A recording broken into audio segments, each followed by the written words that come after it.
A lot of people don't consider the genetics of their dog. So if they get a little puppy and this puppy is just chewing on them, is biting on them all the time, is always just wanting to carry something around the house, to them, they're seeing a negative habit. They're seeing a negative behavior from the dog. Some people are popping the dog in the face or popping it on his rear because they want to stop that biting. They are thinking that what they're seeing right now is a puppy being aggressive. They think that this is aggressive behavior. But you got to think about it. If that puppy that you got was still with the litter, they will be rolling around, they will be fighting, they will be biting each other. And that's how they gain confidence and find out who they are within the pack. And that's just a part of their development. So it's normal. It's normal for them to fight. It's normal for them to want to do that. Puppies are rough. Certain breeds are rougher than other breeds. So you got to know what kind of dog you have. You got to consider the genetics of your dog. You got to consider the breed of your dog. That's just like having a bloodhound. And you got this bloodhound and he just won't keep his nose off the ground. And you're mad because he won't keep his nose off the ground. But he's a bloodhound. You might be able to train him to keep his head up, teach him how to walk with his head up a little more, but he's a bloodhound. They like to smell things. They like to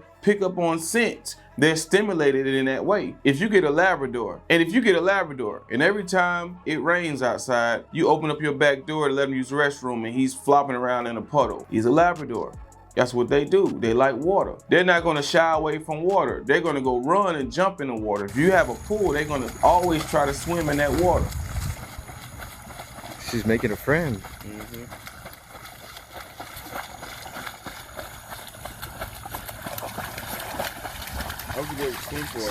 If you have a puppy that likes biting and you picked a breed like a German Shepherd, a Rottweiler, a Malinois, Doberman, a Cane Corso, any of these breeds that like to bite, that like to chew, if I get my hands on one of these dogs for myself, I'm not going to discourage the biting. I'm actually going to encourage the biting, but I'm going to be showing the puppy the item that I actually want them to bite. If I'm looking at my little Rottweiler puppy and they have this item and they're possessive about it, they hover their body over it, they hunker down on it. I like that. I want to create possessiveness. I want to create possessiveness about certain items. You got to know how to strike a balance. You don't want the dog becoming possessive about his food. And then that will help me to create an on and off switch. I'll teach my dog what I like them to bite and what I don't like them to bite. If you get a certain breed, you got to learn how to take advantage of the traits that it's showing you. If it's showing you certain traits, take advantage of it, use it for your advantage in your training.